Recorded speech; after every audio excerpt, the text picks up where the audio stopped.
The torpedo dropped from the Avenger's belly at precisely 420 feet, the altimeter reading flickering as Lieutenant Commander Joseph Lawson pulled up hard, the aircraft straining against gravity and the humid Philippine air. Below him, the massive grey shape of Musashi, 46,000 tons of steel, the largest battleship ever built, steamed through the Sibuyan Sea, her anti-aircraft guns already tracking his aircraft. The torpedo hit the water at a shallow angle, its propeller engaging instantly, the weapon driving forward at 46 knots toward a target that naval doctrine said could not be sunk by aerial torpedoes alone. Before we jump back in, tell us where you're tuning in from, and if this story touches you, make sure you're subscribed, because tomorrow I've saved something extra special for you.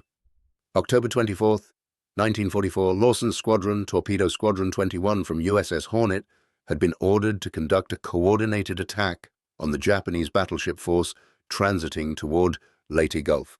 But Lawson had violated his orders. He had broken formation. He had executed a torpedo run from an angle and altitude that his commanding officer had explicitly forbidden, calling it reckless and suicidal, just 2 hours earlier during the pre-flight briefing. Now, as Lawson's Avenger climbed away from Musashi's murderous anti-aircraft fire, he had no idea if his torpedo had hit or missed. He had no idea that his decision to disobey orders, to trust his instincts over established doctrine, had just struck the first blow in what would become one of the most devastating defeats ever inflicted on a single warship by aircraft. He certainly had no idea that within 9 hours Musashi would be at the bottom of the Sibuyan Sea, her impossible strength rendered meaningless by a new form of warfare that admirals still struggled to understand. The briefing aboard USS Hornet that morning had been tense. Commander William Dean, the air group commander, stood before the assembled pilots and aircrew in the ready room, a large map of the Philippine archipelago behind him. Intelligence had confirmed that a major Japanese surface force was heading east through the Sibuyan Sea, attempting to reach Leyte Gulf, where American amphibious forces were landing troops. The Japanese force included battleships, Musashi and Yamato, sister ships, the 2 largest battleships ever constructed by any nation. Dean outlined the attack plan with precision. Multiple carrier air groups would coordinate strikes throughout the day. Fighters would suppress anti-aircraft fire. Dive bombers would attack from high altitude to force the battleships to maneuver. Torpedo planes would come in low from both sides simultaneously, creating a hammer and anvil that would make evasion impossible. The doctrine was well established, tested in multiple engagements since 1942. Coordinated attacks from multiple axes gave torpedo planes their best chance of hitting while minimizing losses. Then Dean had addressed the torpedo approach specifically. Standard doctrine applies. Approach altitude between 100 and 150 feet, release distance between 800 and 1,000 yards. Do not deviate from formation, do not break off early, do not attempt individual attacks. His eyes had moved across the room, settling briefly on Lawson. Freelancing gets you killed and wastes your torpedo. We hit together, or we don't hit at all. Lawson had said nothing during the briefing. He was 31 years old, a veteran of 18 months of carrier operations in the Pacific.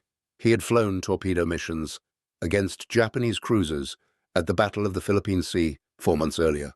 He had watched half his squadron get shot down during strikes against Truk.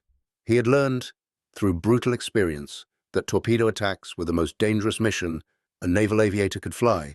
Japanese anti-aircraft fire was deadly accurate against slow-moving torpedo planes, making predictable approaches at low altitude. But Lawson had also learned something else through those same experiences. He had learned that standard doctrine was designed for standard situations.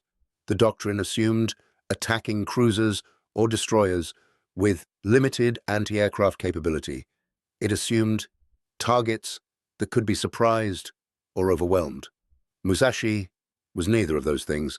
She mounted more than 130 anti-aircraft guns, ranging from 25mm machine guns to massive 127mm dual-purpose guns that could throw shells weighing 45 pounds to altitudes of 30,000 feet.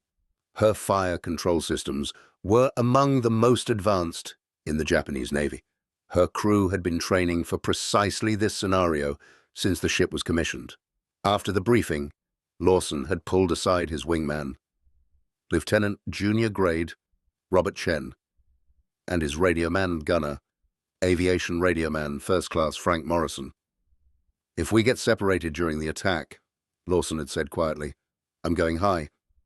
400 feet, shallow angle approach, release at 1,500 yards. Chen had stared at him. "That's completely against doctrine. Dean will have you court-martialed." "Dean won't have the chance if we're dead," Lawson had replied. "I've watched too many guys die, flying straight and level at 100 feet while every gun on a Japanese ship tears them apart. We're going in higher and faster, and we're releasing outside their effective range for light anti-aircraft." Morrison, the radio man, had asked the obvious question. "Will the torpedo even work from that altitude? The drop tables don't go that high." "The Mark 13 can handle it if the entry angle is right," Lawson had said. "I've studied the ballistics. The torpedo needs a shallow entry or the nose will dig in and the weapon will tumble. But if we come in at the right dive angle and release at the right airspeed, the torpedo will enter clean and run true." "You hope," Chen had said. "I hope," Lawson had agreed. "But I'd rather test my theory than guarantee my death following a doctrine that puts us in the kill zone of every gun they have." The truth was that Lawson's theory was based on more than hope. It was based on months of observation, calculation, and a willingness to question assumptions that others accepted without examination. The Mark 13 torpedo that American aircraft carried in 1944 was a weapon with a troubled history. Early war versions had been catastrophically unreliable, suffering from poor depth control, contact exploder failures, and structural weakness that caused them to break apart on water entry. Torpedo Squadron 8 at the Battle of Midway had attacked Japanese carriers with Mark 13s in June 1942. All 15 aircraft were shot down. None of their torpedoes hit. Some of the torpedoes failed to run properly. Others missed due to poor performance characteristics. The Bureau of Ordnance had worked frantically to fix the problems throughout 1942 and 1943. By late 1944, the Mark 13 had become reasonably reliable, but doctrine for its employment remained conservative. The approved approach profile, 100 to 150 feet altitude, 800 to 1,000 yards release range, was designed to ensure the torpedo entered the water at an angle shallow enough to prevent structural damage while keeping the aircraft within effective torpedo range. But Lawson had recognized that this doctrine created a terrible vulnerability. At 100 feet altitude and 800 yards range, a torpedo plane was well within the effective envelope of Japanese light anti-aircraft guns. The 25mm machine guns that every Japanese warship mounted in large numbers were deadly accurate against low, slow-moving targets. The larger 40mm and 75mm guns were even more lethal. A torpedo plane making a standard approach would spend 30 to 40 seconds flying straight and level through concentrated fire before reaching release point. Squadron after squadron had been decimated making these attacks. Lawson's proposed alternative accepted a different risk. By approaching from 400 feet altitude, his aircraft would be above the effective range of light anti-aircraft fire for most of the approach. The Tsaul's caliber guns simply couldn't elevate enough or hit with sufficient accuracy at that altitude. Only the heavy anti-aircraft guns would be a threat, and those guns were designed primarily for high-altitude bomber defense. Their fire control systems struggled against low-altitude targets, and their rate of fire was much slower than the rapid-firing light guns. The trade-off was torpedo performance. Dropping from 400 feet instead of 100 feet meant the torpedo would hit the water with much greater velocity and at a steeper angle. If the angle was too steep, the torpedo nose would drive into the water, the weapon would pitch down violently, and the tail would break off from structural overload. The torpedo would tumble uselessly and sink. Every torpedo that broke apart on water entry was one less weapon available to hit the target. But Lawson had studied the Mark 13 structural specifications. He had examined engineering reports from the Naval Torpedo Station in Newport, Rhode Island. He understood that the torpedo's nose structure could handle higher impact forces if the weapon entered at a precise angle relative to the water surface. The key was controlling the aircraft's dive angle at release to ensure the torpedo's trajectory intersected the water at approximately 15 to 20 degrees from horizontal. This required exceptional piloting. The Avenger had to approach in a shallow dive, maintaining enough airspeed to keep the dive stable, but not so much speed that the torpedo would be damaged by wind forces during the fall. The pilot had to judge the exact moment to release so the torpedo would be at the correct angle when it hit. Release too early, and the torpedo would enter too steeply and break apart. Release too late, and the torpedo would enter too shallow, skipping across the surface instead of driving under to proper running depth. Lawson had practiced the maneuver mentally during every mission he flew. He had calculated the geometry repeatedly. He had memorized the exact sight picture he would need at release, the angle of the target ship relative to his aircraft's nose, the position of the altimeter needle, the feel of the dive angle through the control stick. He had never actually executed the maneuver in combat because he had never before been willing to violate orders so explicitly. But watching squadron after squadron get torn apart by anti-aircraft fire had convinced him that there had to be a better way. Now, climbing into his Avenger on Hornet's flight decks that morning, Lawson had made his decision. If the tactical situation allowed it, he would execute his high-altitude approach regardless of orders. He would test his theory in combat.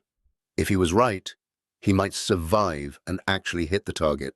If he was wrong, he would die just as certainly as if he had followed doctrine, but at least his death would provide data for someone else to learn from. The strike package launched from Hornet at 08:45 hours. 12 Avenger torpedo planes, 24 Hellcat fighters, and 16 Helldiver dive bombers climbed away from the carrier and formed up over the Philippine Sea. The morning was clear with scattered clouds at 5,000 feet. Visibility was unlimited. The strike force flew west toward the last reported position of the Japanese battleship force, cruising at 160 knots at 8,000 feet altitude. Commander Dean led in his Helldiver, maintaining radio silence as the formation crossed the coastline of Samar and headed inland over the mountains. Below, the jungle-covered terrain gave way to agricultural valleys, then to the broader expanse of the Sibuyan Sea. At 10:15 hours, the lookout in the lead fighter spotted ships ahead, multiple contacts, large vessels in formation, heading east at high speed. Dean broke radio silence. "Tally-ho! Multiple bogies, 10 o'clock, distance 15 miles. All units prepare to attack on my command." Lawson could see them now, spread across the horizon. 4 battleships in column formation, heavy cruisers on the flanks, destroyers screening ahead and to the sides. The Japanese force was massive, more firepower concentrated in one formation than most nations possessed in their entire navies. And at the center, unmistakable even from 15 miles away, were Musashi and Yamato, their massive pagoda-style superstructures rising like steel mountains above their hulls. The air group commander's voice came through the radio again. "All units, we're going for the lead battle wagon. Fighters, suppress flak. Dive bombers attack from starboard. Torpedoes from port and starboard simultaneously. Execute on my mark. Mark!" The formation split apart. The Hellcat fighters dove toward the Japanese force, their 50-caliber machine guns opening fire on the anti-aircraft gun positions. The Helldiver dive bombers climbed to 12,000 feet, positioning for their vertical attacks. The 12 Avenger torpedo planes split into 2 groups of 6, one group breaking left to attack Musashi's port side, the other breaking right for the starboard approach. Lawson was in the port attack group. He followed his squadron mates down toward wavetop altitude, the standard approach profile unfolding exactly as doctrine prescribed. The Japanese ships opened fire, while the American aircraft were still 4 miles out. Black puffs of heavy anti-aircraft fire began appearing at 8,000 feet, where the dive bombers were positioning. Streams of tracer fire arced up toward the descending torpedo planes as the smaller caliber guns engaged. Preparing and narrating this story took us a lot of time. So, if you are enjoying it, subscribe to our channel. It means a lot to us. Now, back to the story. At 2,000 feet altitude and 3 miles from Musashi, Lawson made his decision. He pulled up sharply, breaking formation, his Avenger climbing back toward 400 feet. Behind him, Morrison's voice came through the intercom, tense, but not questioning. "Breaking formation, Skipper?" "Affirmative. Going to Plan B." Chen's aircraft stayed with him, following Lawson. Up and away from the rest of the squadron, the other 4 Avengers in their group continued descending toward wave-top altitude, committed to the standard approach. Lawson watched them go, silently wishing them luck, then turned his attention entirely to Musashi. The battleship was turning. Her captain had recognized the torpedo threat and was maneuvering to present his ship's bow toward the attackers, minimizing the target profile. It was the correct defensive maneuver, executed with the precision that Japanese captains were famous for. But the turn was slow. A 46,000-ton battleship couldn't pivot like a destroyer. Musashi was committing to a direction that would take 15 seconds to stabilize. Lawson calculated his approach angle instinctively, years of training and experience compressing into split-second geometry. He rolled his Avenger onto a heading that would bring him in at 90 degrees to Musashi's projected course. Not a bow shot or a stern shot, but a perfect beam shot if the timing worked. He pushed the nose down into a shallow dive, airspeed building from 160 knots to 200. The anti-aircraft fire intensified. The heavy guns were firing now, their shells bursting at 400 feet altitude, exactly where Lawson was flying. Black smoke puffs appeared ahead and to both sides. The aircraft shook from nearby concussions. Morrison fired the Avenger's tail gun at something, probably a Zero coming in from high, but Lawson couldn't look back. His entire focus was on Musashi, on the sight picture, on the geometry. 3 miles, 2 miles. The battleship was enormous now, filling his entire windscreen. He could see individual gun mounts, could see the flashes as they fired. 1 mile. The altimeter showed 420 feet, airspeed 205 knots. The dive angle felt right, the slight downward pressure on the stick, maintaining the shallow descent. Release point. Lawson's thumb hit the torpedo release button. The Avenger lurched upward as 1,300 pounds of Mark 13 torpedo dropped free. Lawson immediately pulled back hard on the stick, trading his excess airspeed for altitude, climbing away from the maelstrom of fire at low altitude. Behind him, the torpedo fell. 420 feet in approximately 2 seconds, the weapon arcing downward, nose slightly ahead of tail, the angle controlled by Lawson's dive profile. It hit the water at 23 degrees from horizontal, within the acceptable range. The nose penetrated cleanly. The tail section followed without buckling. The torpedo drove underwater, its contra-rotating propellers engaging, guidance gyros stabilizing, depth control working properly. It ran true. Lawson never saw the hit. He was too busy evading, climbing, turning, trying to get away from Musashi's defensive fire. But Morrison, looking back from the gunner's position, saw the white waterspout erupt along Musashi's port side amidships, exactly at the waterline. "Hit!" Morrison's voice came through the intercom. "We got a hit!" Lawson didn't respond. He was processing what had just happened. The approach had worked. The high-altitude release had worked. The torpedo had entered the water correctly and had run true. His theory, which moments ago had been just that, a theory, was now proven fact. He keyed his radio. "This is Lawson to all units. High-altitude approach is effective. Repeat, high approach works. 400 feet, shallow dive, release at 1,500 yards. Commander Dean's voice came back immediately, sharp with anger. "Lawson, you broke formation. Return to—" Whatever else Dean said was cut off by another voice, one of the other torpedo pilots. "I'm hit. I'm going in." Lawson looked back toward Musashi. The 4 Avengers that had followed standard doctrine were in trouble. 2 were already down, burning on the water. A 3rd was trailing smoke, losing altitude.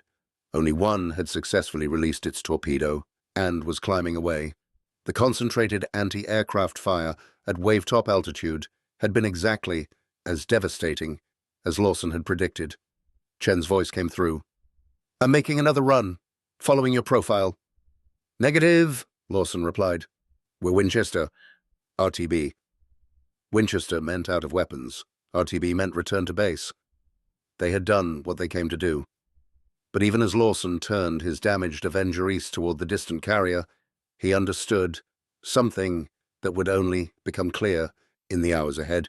He had proven that there was a better way to attack heavily defended capital ships. He had demonstrated that doctrine written before the war, based on different weapons and different enemies, could be improved by officers willing to think independently and accept calculated risks. What he didn't yet understand was that his single torpedo hit had been just the beginning. Throughout the day, strike after strike from multiple carriers would hammer Musashi, and many of those strikes, after hearing Lawson's radio call, would modify their approach profiles. They would come in higher. They would release from longer range. They would avoid the death trap at wave-top altitude. By the end of the day, Musashi would absorb 19 torpedo hits and 17 bomb hits. She would take more punishment than any battleship in history, and she would still sink, her massive strength overwhelmed by the cumulative effect of aerial attack, but that was still hours away.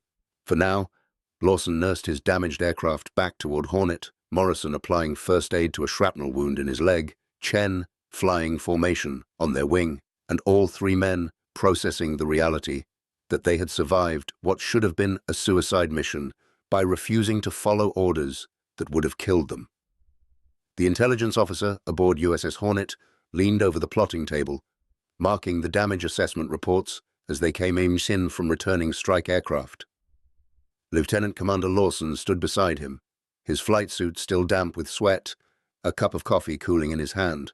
It was 12:30 hours, 2 hours after his controversial torpedo run, and the full picture of the morning's strike was becoming clear. Confirmed hits on Musashi, the intelligence officer said, tapping the chart with his pencil. Your torpedo. +1 from Lieutenant Briggs, who made it through the low-level approach. 2 torpedo hits total from our air group. Probably 3 bomb hits from the dive bombers. She's damaged, but still underway. Still combat effective. Lawson said nothing. He was thinking about the 2 Avengers he had watched go down, thinking about the crews who had followed doctrine exactly as written and died for it. Thinking about Commander Dean's barely controlled fury when Lawson had landed aboard Hornet 40 minutes earlier. The air group commander had been waiting on the flight deck when Lawson climbed down from his aircraft. Dean had said only 6 words. My quarters. Immediately. Bring your logbook. The tone had promised nothing good. But before Lawson could report to Dean's quarters, the ship's loudspeakers had crackled with an announcement from the Admiral. All strike aircraft were to be rearmed and refueled immediately. A second strike was launching at 1330 hours. Target remained the Japanese battleship force in Sibuyan Sea. All available aircraft were to participate. The implication was clear. Musashi had not been stopped. The threat remained active. Now, standing in the ready room watching the intelligence assessment develop, Lawson understood what was happening. The Navy was committing everything it had to stopping that battleship force before it could reach Leyte Gulf.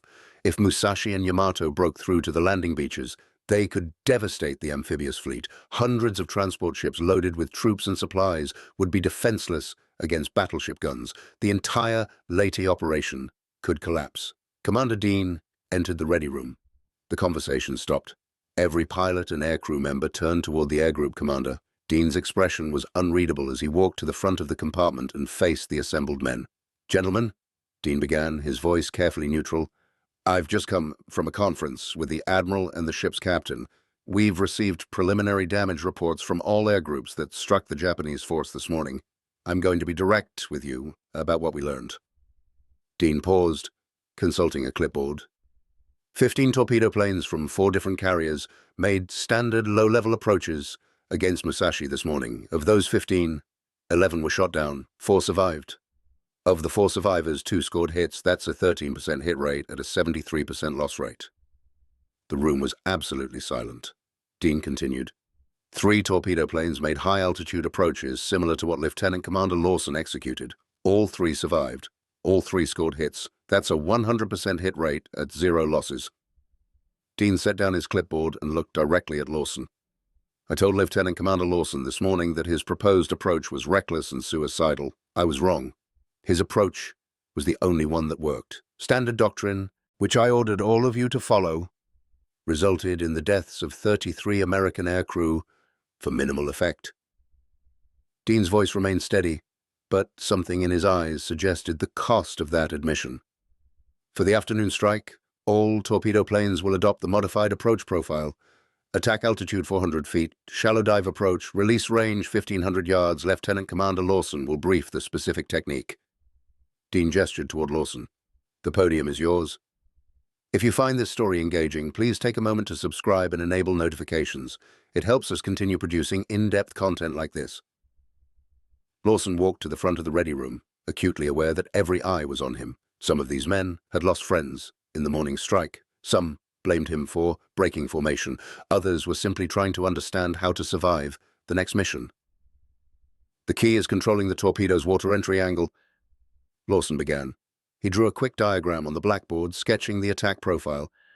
Standard doctrine puts us at 100 feet because that's the altitude where the Mark 13 is guaranteed to enter cleanly. But that altitude also puts us in the kill zone of every light anti-aircraft gun the Japanese have. He drew the firing envelopes of different anti-aircraft weapons, overlapping circles showing where different gun systems were most effective. At 400 feet, we're above the effective range of 25mm and 40mm guns.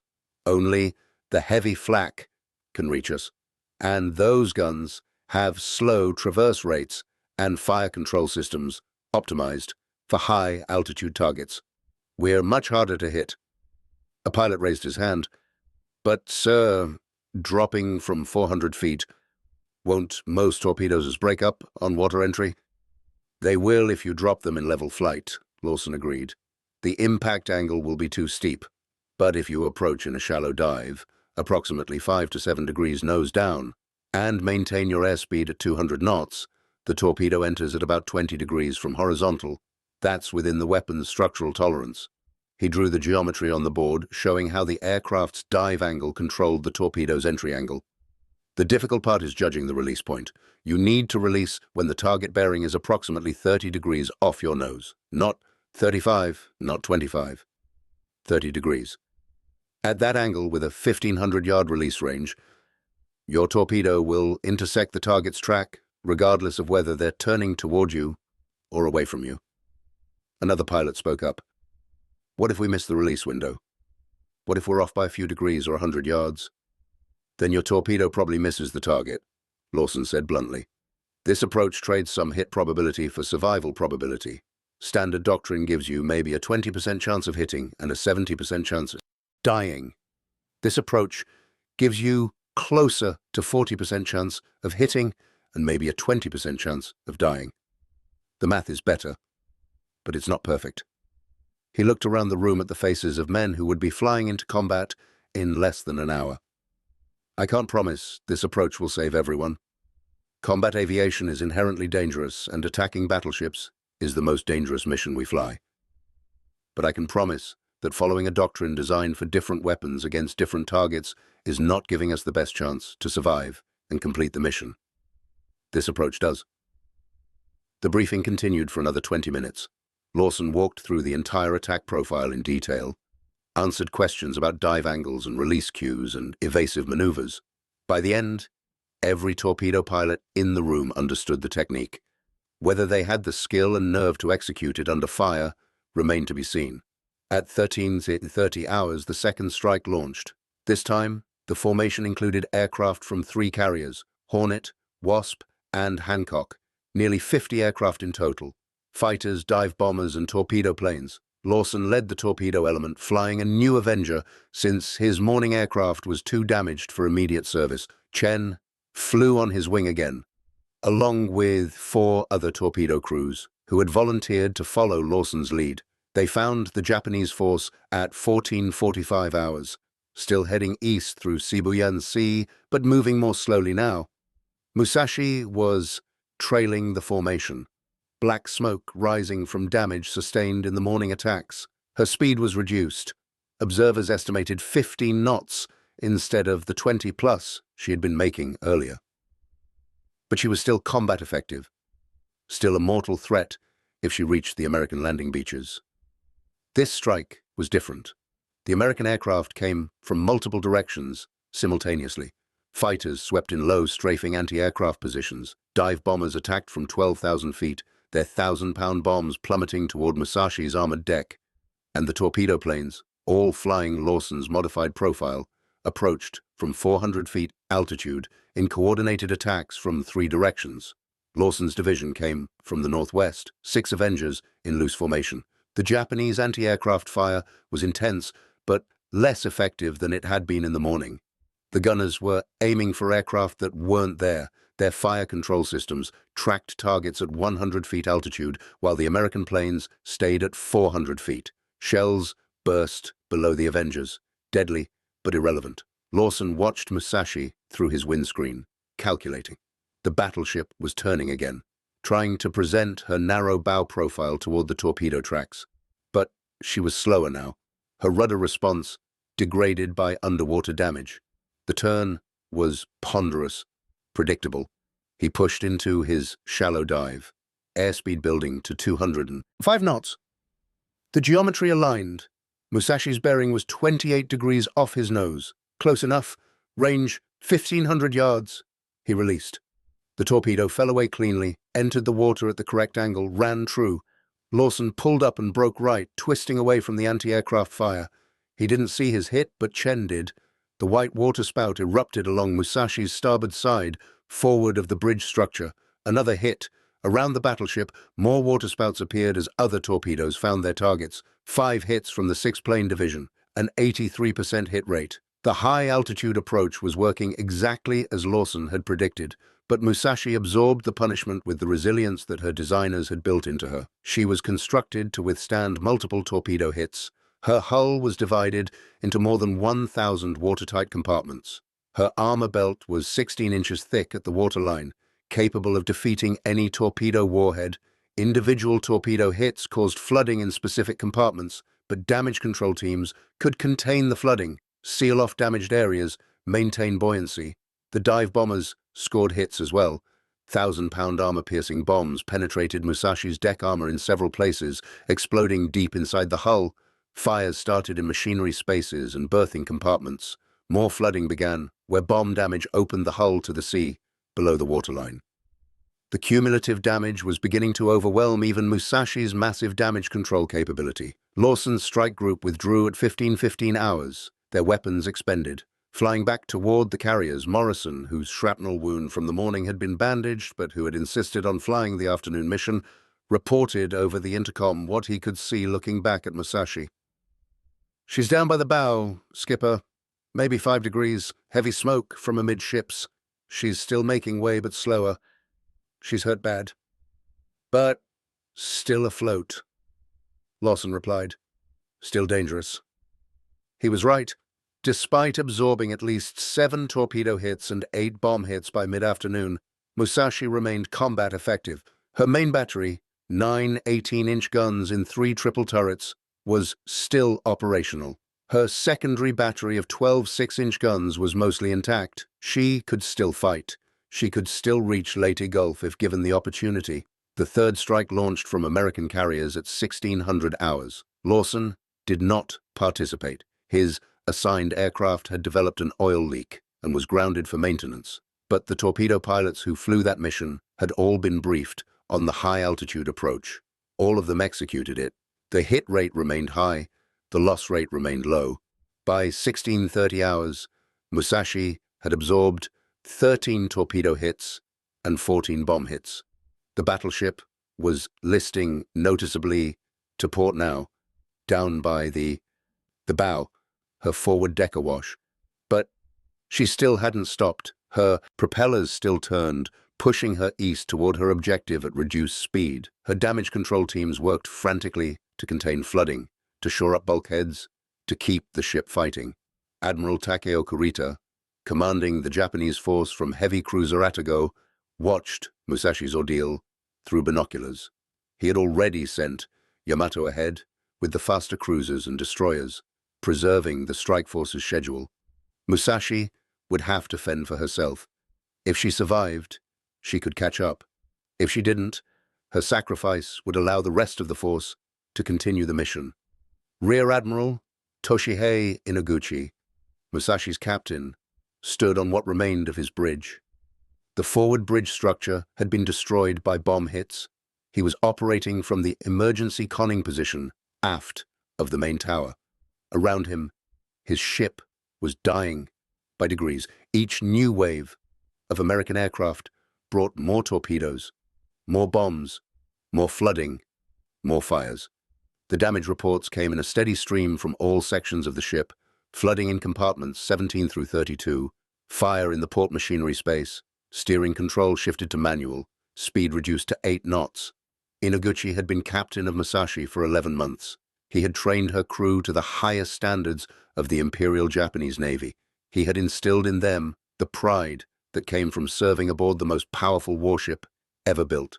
Now, he was watching that warship being destroyed not by enemy battleships in glorious surface combat, but by aircraft. Small, fragile machines that individually could do nothing to his massively armored ship, but that collectively were tearing her apart. The fourth strike arrived at 17:15 hours. By this point, Musashi's anti-aircraft capability was severely degraded. Many gun mounts had been destroyed by bombing and strafing. Others had lost power or ammunition supply. The gunners who remained were exhausted, some of them having been at their stations for more than 8 hours under continuous attack. This strike concentrated on Musashi exclusively. The other Japanese ships had pulled ahead, leaving the crippled battleship behind. Every American aircraft focused on the single target. Torpedoes came from 4 directions simultaneously. Bombs fell from directly overhead. It was overwhelming. Musashi took 6 more torpedo hits and 3 more bomb hits in 15 minutes. The flooding could no longer be contained. Water poured into dozens of compartments. The list to port increased to 15 degrees, then to 18. The bow settled deeper. The forward deck, now completely submerged. Speed dropped to 3 knots, then to 0. The ship was dead in the water. At 18:15 hours, Admiral Inaguchi faced the reality that his ship could not be saved. He ordered all unnecessary personnel to abandon ship. The wounded were lowered over the side on lines.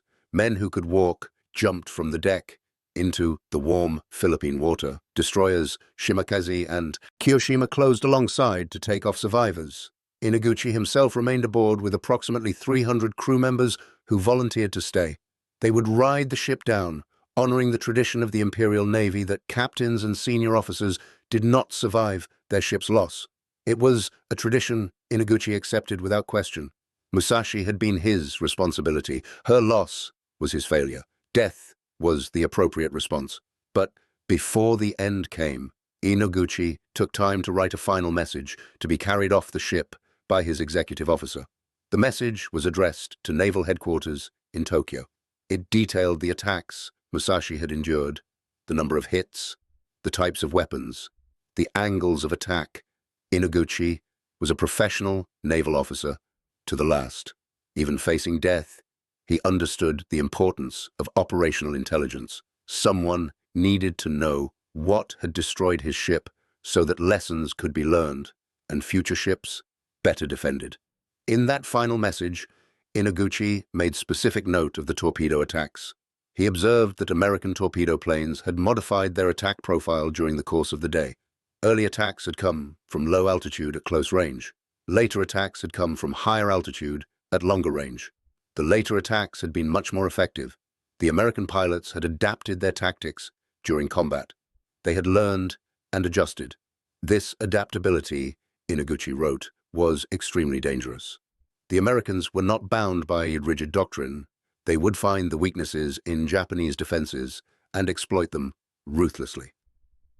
At 19:20 hours, as the tropical sun set over the Sibuyan Sea, Musashi capsized to port and sank.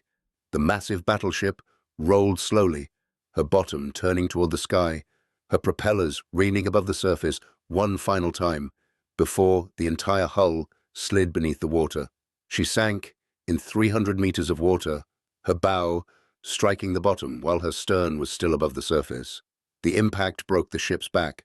As she settled onto the seafloor, Musashi broke into 3 sections. Over 1,000 men died with the ship. Another 1,000 were rescued by the destroyers. Admiral Inoguchi was not among the survivors. He was last seen standing on the capsizing deck, saluting toward Tokyo as the water rose around him. Aboard USS Hornet, the intelligence officer marked Musashi's position on the chart with a red X and wrote the time. 1920 hours, October 24th, 1944. He turned to Commander Dean, who had been monitoring the strike reports throughout the afternoon. "It's confirmed," the intelligence officer said. "Musashi is down. Multiple observers saw her capsize and sink. She's gone." Dean nodded slowly. He was thinking about the cost. The Americans had lost 18 aircraft during the day's strikes against the Japanese force, not all attacking Musashi, but most. 18 aircraft and 36 crew members. Against that loss, they had sunk the largest battleship ever built, stopped a major Japanese offensive, and proven that concentrated air power could defeat any surface ship, regardless of armor or armament. But Dean was also thinking about something else. He was thinking about Lieutenant Commander Joseph Lawson, who had violated direct orders that morning, and in doing so had saved dozens of American lives by demonstrating a better way to fight. Dean would have to file a report on Lawson's actions. Technically, Lawson had committed insubordination. He had broken formation, disregarded explicit instructions, and executed an unauthorized attack profile. But Lawson had also been right. His unauthorized approach had worked. It had achieved better results at lower cost than standard doctrine. And once Lawson had demonstrated the technique, other pilots had adopted it. By the afternoon strikes, the high-altitude torpedo approach had become the new standard, spreading by word of mouth and radio transmission across multiple air groups. Dean walked to his quarters and sat down to write his report. After several false starts, he settled on wording that he hoped captured the complexity of the situation. Lieutenant Commander Lawson's actions on October the 24th represent both a serious breach of discipline and an extraordinary demonstration of tactical innovation. He violated direct orders by breaking formation and executing an unauthorized attack profile. However, his modified approach proved significantly more effective than standard doctrine, achieving better hit rates at substantially reduced aircraft losses. Subsequent strikes adopted his technique with excellent results. I recommend that Lieutenant Commander Lawson be both officially reprimanded for insubordination and commended for exceptional initiative and tactical skill. The situation highlights a fundamental question regarding the balance between adherence to doctrine and adaptation to combat realities. Dean signed the report and sealed it in an envelope for transmission to the Admiral. He suspected the Admiral would find it just as difficult to resolve the contradiction as Dean had. How do you punish someone for being right? The answer came 3 weeks later. Lawson was called to the Admiral's quarters aboard the carrier. He reported expecting court-martial proceedings or, at minimum, a severe official reprimand. Instead, the Admiral handed him 2 documents. The first was a written reprimand for breaking formation and disobeying direct orders during combat operations. The reprimand would be placed in Lawson's service record. It was a permanent mark, a formal acknowledgement that he had violated regulations. The second was a Navy Cross citation for extraordinary heroism and tactical innovation. The citation credited Lawson with developing and demonstrating a modified torpedo attack profile that significantly increased the effectiveness of aerial torpedo operations against heavily defended targets. The Navy Cross was the second highest military decoration awarded by the United States Navy, inferior only to the Medal of Honor. The Admiral watched Lawson's face as he read both documents. "Complicated situation," the Admiral said. "You broke the rules. We can't ignore that, but you also saved lives and sank a battleship. We can't ignore that either." Lawson said nothing. There was nothing to say. "The reprimand stays in your file," the Admiral continued. "The Navy Cross goes on your chest. Which one matters more depends on whether you're a disciplinarian or a pragmatist. Personally, I am both, which is why you're getting both." The Admiral paused, then added, "The attack profile you demonstrated has been incorporated into revised torpedo doctrine fleet-wide. Every torpedo squadron in the Pacific is training on it now. That's worth more than any medal." Lawson remained in command of his squadron for the duration of the war. He flew 57 combat missions, received 2 additional distinguished flying crosses, and survived when many of his contemporaries did not. After the war, he stayed in the Navy, eventually retiring as a captain in 1962 after 24 years of service. The high-altitude torpedo approach that Lawson pioneered on October the 24th, 1944, became standard doctrine for the remainder of World War II. Torpedo squadrons across the Pacific Fleet adopted the technique. Hit rates improved dramatically. Aircraft losses decreased substantially. The modification represented exactly the kind of tactical evolution that separated effective military organizations from rigid ones. The willingness to abandon procedures that weren't working and adopt procedures that were, regardless of who developed them or how they deviated from established doctrine. But the deeper lesson from Musashi's sinking was not about torpedo tactics. It was about the relationship between doctrine and reality. Doctrine exists to codify lessons learned from previous experience. It provides structure and consistency. It ensures that units can coordinate effectively and that new personnel can be trained to a common standard. These are valuable functions. But doctrine can also become a prison. When doctrine is treated as unchangeable law rather than as guidance based on past experience, it stops being useful. Combat situations evolve. Enemy capabilities change. New technologies emerge. Doctrine that worked perfectly against one opponent in one context may be completely ineffective against a different opponent in a different context. Lawson understood this at an intuitive level. He recognized that torpedo doctrine written in 1941 for attacks against cruisers was inadequate for attacks against heavily defended battleships in 1944. He had the combination of technical knowledge, combat experience, and independent judgment necessary to develop an alternative approach. Most importantly, he had the moral courage to implement that alternative approach despite explicit orders to the contrary. That courage is rarer than technical skill or tactical cleverness. Most military officers are trained to follow orders. The entire structure of military discipline depends on subordinates executing their superiors' instructions, even when they disagree with those instructions. Lawson violated that fundamental principle. He decided that his judgment was better than his commander's, and he acted on that decision. He was fortunate that he was right. If his modified approach had failed, if his torpedo had malfunctioned or missed, if he had been shot down, the Navy would have remembered him very differently. He would have been an example of the dangers of insubordination, a cautionary tale about officers who think they know better than their commanders. Success redeemed him. Results matter more than process in combat. But the uncomfortable truth is that Lawson's success was not guaranteed. His calculations could have been wrong. The Mark 13 torpedo could have broken apart on water entry despite his careful attention to release angle. Japanese gunners could have adjusted their fire control and hit his aircraft despite the altitude advantage. Any of a dozen variables could have produced failure instead of success. Lawson made a calculated gamble that his approach would work better than standard doctrine. The gamble paid off. But it was still a gamble, and gambling with military operations is dangerous. The Navy's response, simultaneously reprimanding and commending him, acknowledged that complexity. He was right, but he was also wrong to take the decision into his own hands. Both things were true. The men who died aboard Musashi that day had their own perspective on doctrine and innovation. For them, doctrine meant defense against aerial attack. Japanese naval architects had designed Musashi to survive underwater damage. Her compartmentalization, her armor, her damage control systems, all represented the finest Japanese engineering applied to the problem of keeping battleships afloat despite torpedo and mine damage.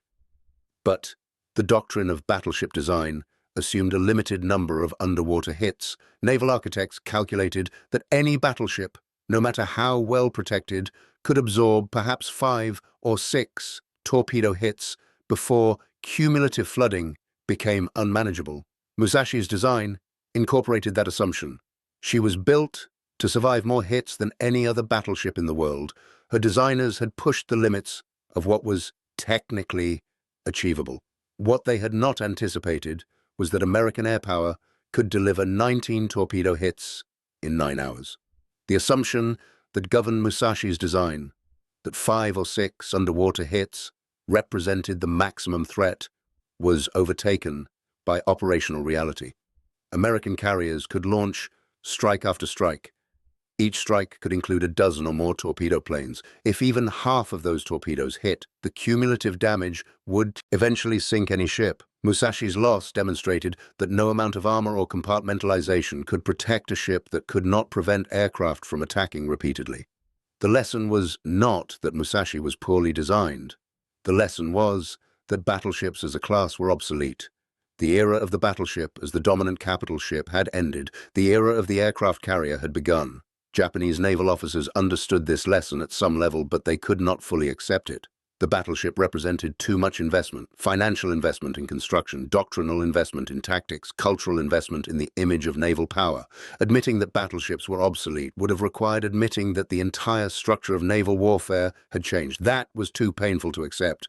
So, Japanese commanders continued to operate their remaining battleships as if they were still relevant. Yamato, Musashi's sister ship, survived only until April 1945, when she, too, was sunk by aircraft during a suicide mission toward Okinawa. She absorbed even more damage than Musashi before sinking. Some estimates suggest 13 torpedo hits and 7 bomb hits, but the result was the same. Overwhelming air attack defeated massive armor and armament. Up next, you've got 2 more standout stories right on your screen. If this one hits the mark, you won't want to pass these up. Just click and check them out. And don't forget to like, subscribe, and turn on the notification bell so you don't miss any upload from us.